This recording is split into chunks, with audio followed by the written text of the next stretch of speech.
Sree, right? You moved from quantum research to founding your own company, which is Bloq Quantum, right? What inspired you to, start your own company, in quantum physics or quantum computing? Right, right. So, okay, to answer that question, I should go back to my college days. So, while I was in college, in my fourth year of my college, I accidentally started a online um, tutoring company that's still in my LinkedIn called Boson Academy. So that was with one of my friend, and from there, once you do something on your own, if you start something on your own, it is very difficult for you to do anything else. So it actually stemmed there. It was not one. I think that was the moment. So I ran it for 1 year. I ran Boson Academy for 1 year, and then I knew I need to do startup. I need to do something on my own.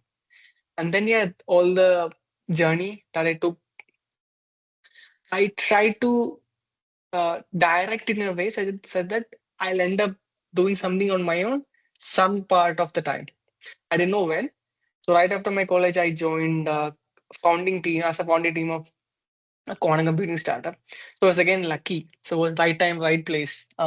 If I don't know if I hadn't been in that company, I don't know where I would end up. So I didn't took the natural path of going to a PhD. So everybody, 99% of my colleagues, my batchmates from my IISER, so all of them are doing PhD, and some of them are doing uh, work in MNCs like Deloitte and all. So I was the only guy who took this other path. So I didn't know if I didn't went to that first company. Probably I would have taken some more time to start my own company. So after my college, after 1.5 years, I started my own company. So it actually stemmed back. So I knew it in me that I need to start something on my own. Then my background in physics, background in quantum physics, quantum computing, that and then my experiences. So both the companies that I walked out of college was in quantum. So that was a natural progression for me. So that's how it happened. Actually, for most of the people out there, quantum is just a buzzword, right? So, can you just explain the audience, what Bloq does and why quantum adoption matters for enterprises today? Definitely. So I'll start from the basics. Why do we need quantum computing? There is there has been a huge rise of computing infrastructure, and our computing needs also kept on growing. So from the very start, right? From the ENIACs of the world, if you remember the computers which filled the whole room, now we have like trillion times of that power in our palms. Correct. That's how it has been till last year, till last year. There was this one pattern that we have been seeing, that is each year the power of this compute power doubled. I Okay. think that's a doubled each year. That was an empirical law. That was an observation made by a guy called Moore, and it's called Moore's law.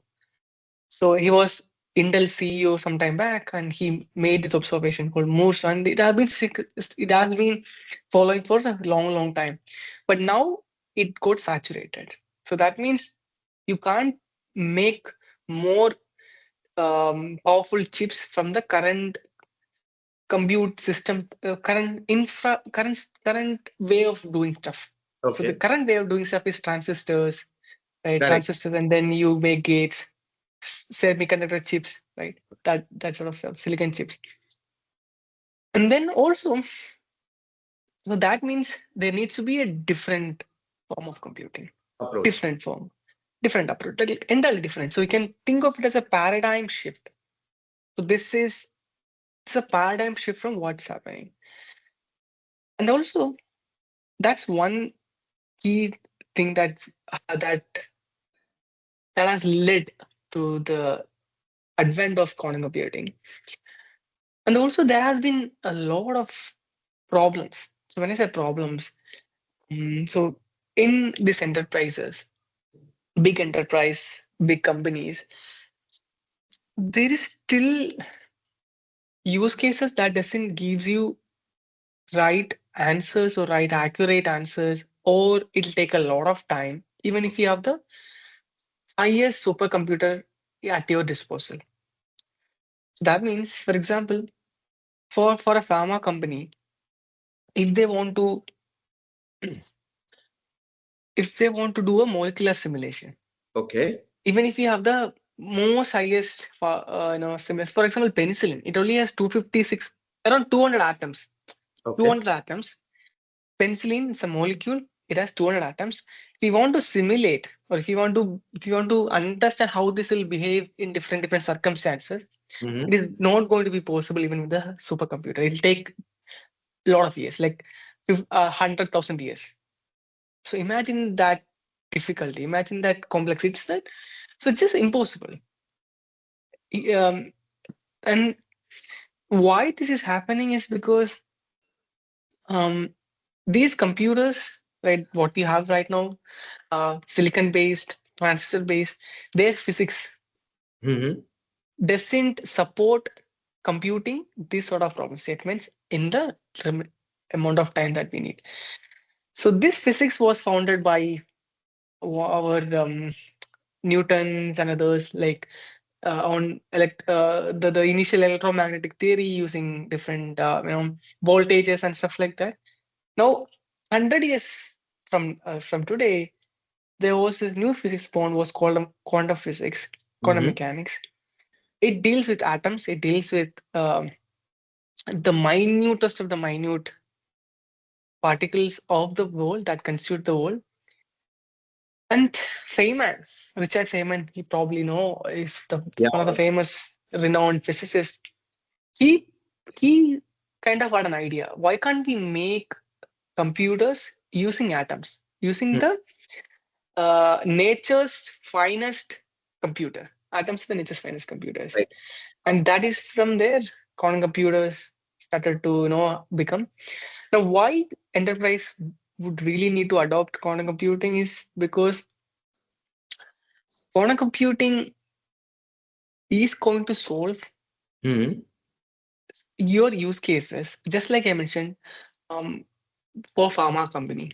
There is 10 plus industries. For example, automotive, Mm-hmm. pharma, logistics, finance, aviation, government, a lot of these industries, and 400 plus use cases that can be solved by quantum computing, either A, much faster, Right. or B, much more accurately. So Uh, the idea is it'll solve you the problems exponentially faster and reduce your computational resource needed.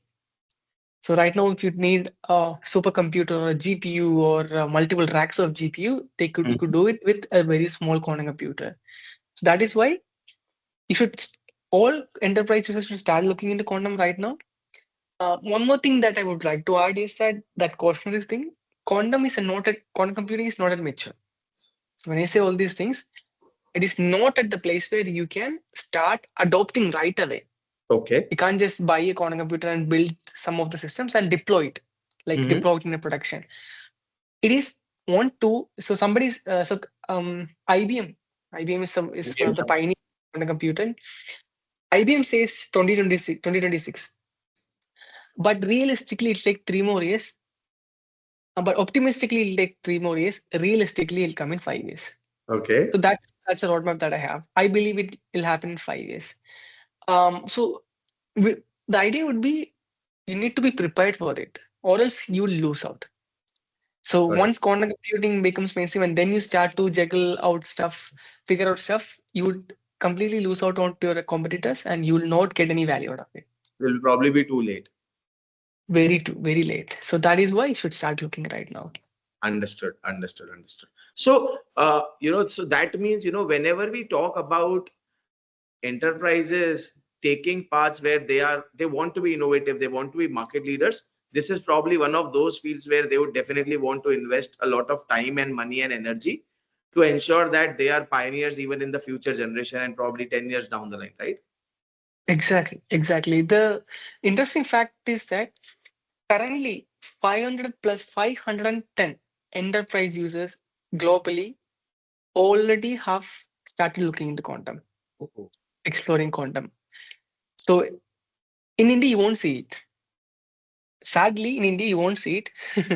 Hopefully, in 5 years, you will see something. But mhm. India, few companies are looking into quantum. Hopefully, They'll start their adoption. I know few of them personally. So few good companies. But globally, it's already up. Understood. So when I say you'll be baffled. So you have this machine learning teams in all the current enterprises. Right. No enterprise would be without a machine learning team. Obviously. Now, 200 plus enterprises across the globe has a quantum team.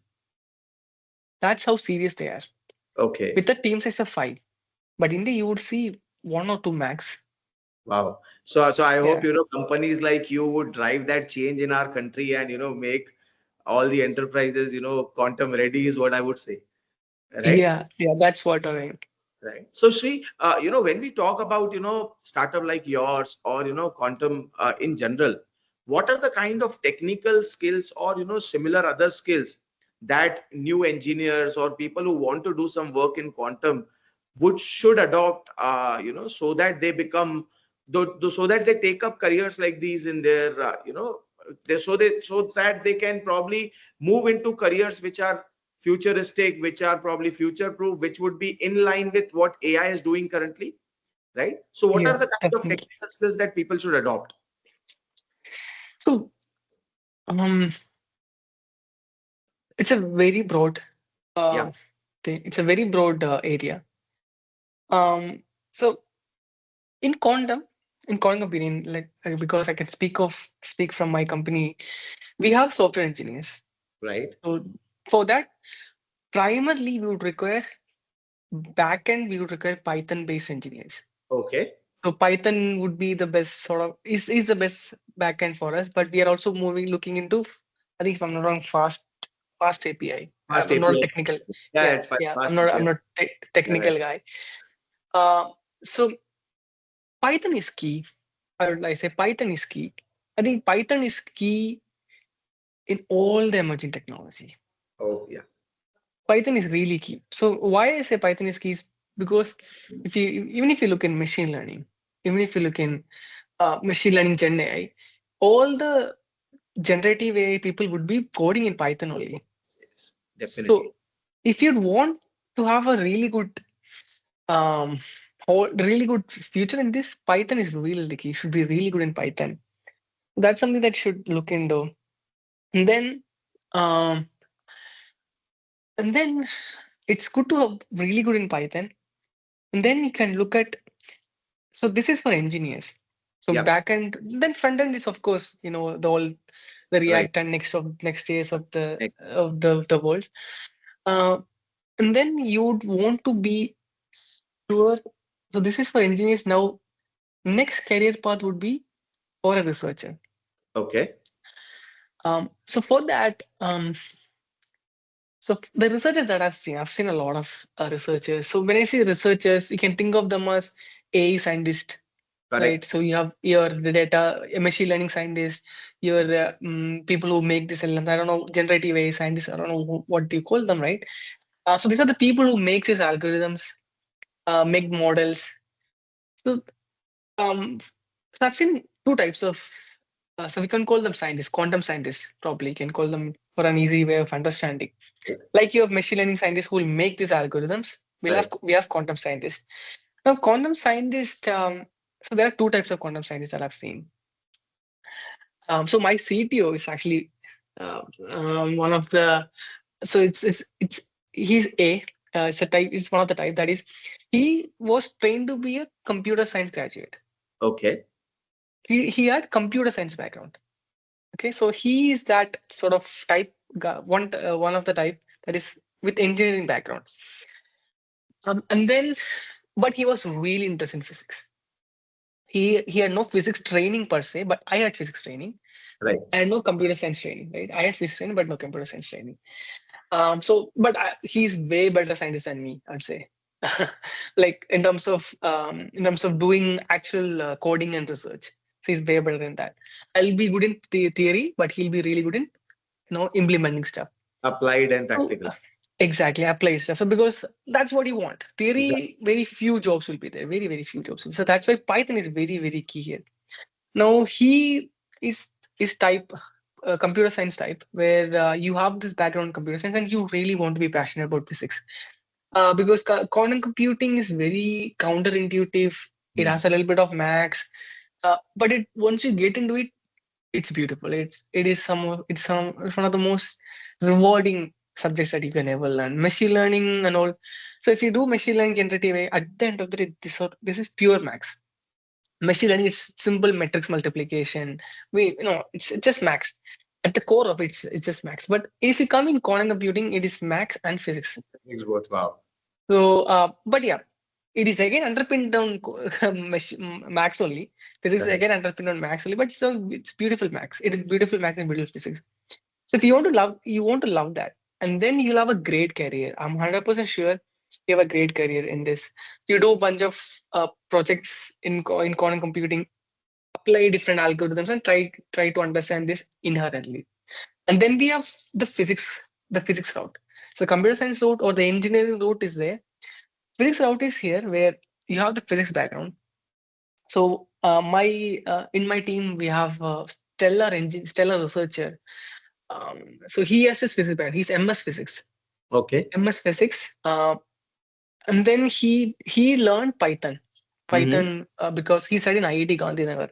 So you Okay. learn Python in that. Of course, in IITs they learn, teach you Python and computer science aspects of programming aspects of it, and he learned Python and he's really good in it.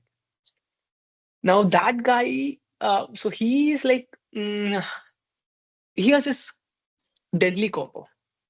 He's really good in Python. He's really good in programming, even though he was not trained in it, and he has physics background. So this is the physics route. And then another route is like so this is another route. So probably for professionals who are already out there. Mm-hmm. Right? So this is for fresh graduates. So there is one engineering route and physics route. Correct. But then, yeah, and then again you can think of it as engineering route and science route. Anybody from physics, chemistry can also do this. With a little bit of programming, a little bit of understanding of physics and maths. Now this there is this professional career route. So people who are already in profession. So for example, our senior researcher, Mm-hmm. she worked at companies like Crystal and Morgan Stanley. Okay. She is a mathematics by profession. Mm-hmm. She did max, and then she got into quantum. I don't know. It's even more deadly combo than all the other guys. So she keeps on doing extra brilliant stuff. Wow. So people who already what I one thing that you can all see in this whole tree route is you need to be very close to the core of all of these algorithms, the core of all of these things. You can't just be on top doing software development. You need to go in depth and understand how it works and understand how all these things works. So you need to be in depth in the details. So if you're a person like that, then research the quantum scientist will be really rewarding, and that'll be really in very high demand in the future. Just like ML scientist, you'll be the most sexiest Wow. job in the future. So to summarize, are we trying to say that an engineer who is good at Python and at the same time is curious to get to the bottom of things would probably do really well in a field like quantum, right? Of course, Got it. you Got it. definitely. So, Sri, when you hire in your company, right, what is the expectation that you have from a fresher who is coming in and from an experienced candidate who comes in? Uh, so for we don't categorize them, Okay. especially experience. We do only one thing. Only expectation is you have a bias to action. Wow. That means what we do, usually how this is how we hire. We give out a assignment. So we not an assignment like a task that will be related to what we're doing currently, Okay. and then finish it. No, complete it. Share that back to us. Then we'll have a conversation. regardless of your experience. Wow. We'll take you in. So this is how we hire. So our expectation is always this. So with this, what we could actually see is if that person is willing to learn fast, because these assignments will be in completely different area. We have seen huge at this point of time, we are 1.5 years old. We have seen really good results with this. So that is something that we always look forward to. And then um, he is willing to learn, and also rather than trying to send this resume, send this portfolio, is he willing to take action? Wow. Is he the guy who want to take action? Who can't, who always want to take action, who always want to get things done. So these are the two things that we always look: bias to action, and that infinite curiosity to learn stuff. Great. So it's a very interesting thing that I've heard that people give soft skills and your core inner way of living, that is being prioritized over your regular skills which we see on resumes. So it's a very interesting thing that I've heard. Great. So are there any certain green flags or red flags that you see whenever you talk to a candidate, look for a candidate? If you see certain things, you're like, he's somebody who would not be a fit in this kind of a role or this kind of an organization. Interesting. So let me think about. So I've had a conversation sometime back. CTO mostly does. So he's actually currently doing that. So usually, what I'll so one thing that puts me off again. I don't want to be controversial. Is that if somebody again, if someone is experienced, if someone starts the conversation like, what will be the compensation? What are we expecting? So that puts me off. It's not that it's wrong. Of course, it's right. They should definitely ask for compensation. But it puts me off because if he or she is starting with that, then I think we have different So directions, I think probably the misalignments. drive is off. Yeah. So Drive is misalignment in correct. exactly. So I mean, there is no problem in doing work for just for the money. We don't do that here. That's the only thing. So we have a guy who's actually working at one of the biggest US giant. Okay. Everybody like that's a really big company, and who wants to join us, Okay. but he's with us because we can't afford him. Of course, he of course of his salary, we're still small. He wants to keep engaged because he sees value, and that is sort of people I'm looking forward to. Right. So that's sort of a conversation because his salary is minimum in that 50 LPA range, right? Even though his humility is what we really admire, and if we start with that, then for that sort of person, we'll go to the moon to get that person. So that is where I want to see what is his genuine motivation. Is he curious? Is he willing to learn? Is does he has empathy? So that sort of things are very, very important, especially for a startup. But yeah, so that's what we actually look for. Green flags will be these things, right? When I talk to him, is he asking the right question about the technology? Is he asking the right question about the company? How are we going? What are the plans? Is he willing to learn? These are things that we'd be looking for. Wow. I think, a lot of times when we speak to founders, we genuinely see, they generally look for drives, they drive in the candidate. They look for, whether they're aligned to a vision. And, a lot of times people who are actually driven would end up moving mountains for you instead of people who have, skills on their resumes. Right. Exactly. Yeah. Share the same sentiment, right? So, what do you think, would be role of community with respect to an emerging field like quantum? I see that, you worked a lot on community building also, right? What do you think would community-driven learning in this particular field, especially since it's emerging, since it's new, since it's the future, do you think that would play a very huge role, for the development of the field itself and how people adopt it? Oh, it's always playing a huge role. Currently itself, it's playing a huge role, especially. I think I really commend the work that IBM is doing. Okay. IBM has a huge developer community. They keep on having these competitions, and then organize different events to get people to developers to adapt quantum computing and build stuff. So really good kudos to them. And other companies also doing Xanadu, Pascal, and different other quantum computing companies also doing. We'll also start doing within next year, next year. So in terms of building that talent pipeline, I'll give you the statistics. Out of 3 jobs posted for quantum, only one has relevant candidates. So there is a bottleneck in terms of talent. So Understood. it is very crucial to actually build that talent pipeline. And one other interesting fact is that after Europe, India has the most number of eligible candidates for a quantum job. That's good to So know. that's an interesting fact. So That's there is a really talent there's a talent gap. India is the most eligible. When I say eligible, that is people graduating from STEM background, that is science, technology, engineering, maths background. So they will be eligible for all the sort of roles. right. So it is only the activation that we need to do, Understood. right? So So one is of course community building, and of course resource and other stuff. so when you say, it is basically channelizing these people and doing, activating these people.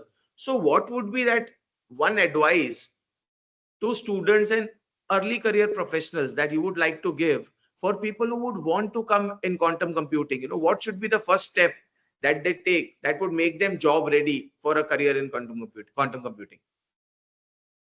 Definitely. So what I'll always suggest is understand your core capabilities. Mm-hmm. Where do you come from? So do you have a background in physics, science, or do you have a background in engineering? So understand your capabilities, Mm-hmm. be clear of what your strengths are, and then so if you are so the idea would be if you have engineering background, then you hopefully would be good in Python. Uh, I'm taking that you'll be good in Python, and then you need to build the physics part of it. So if you would have done JE and all, right? JE means plus one, plus two, crucial stuff, then probably it'd be easy for you as well. The physics Understood. part would be a little bit easy if you probably would remember from chemistry periods, all those a little bit of quantum chemistry.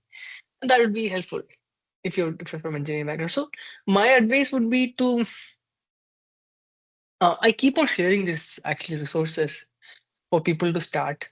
So there are really good places where you can learn this max, learn this physics without going into into the max that you can never comprehend. And so, for example, I did physics, pure physics, PSC and Mm. MSc, integrated course, MSc, PSMS.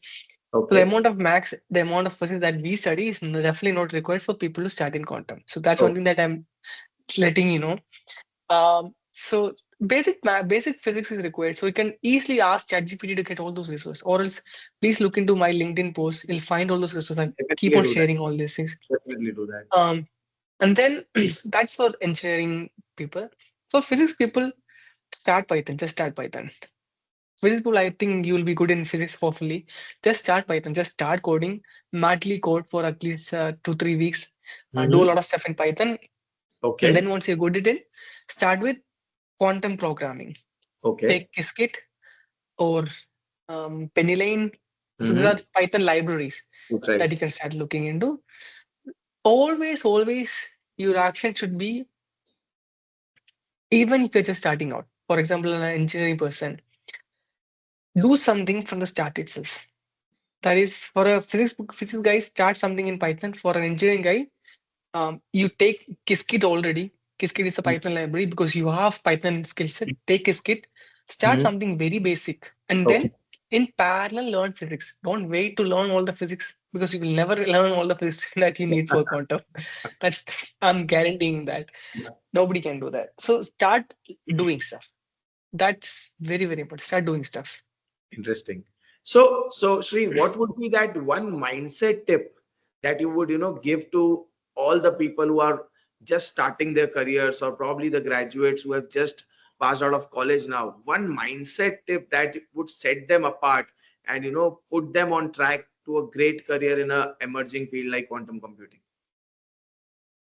So, in general, what I actually believe is that um,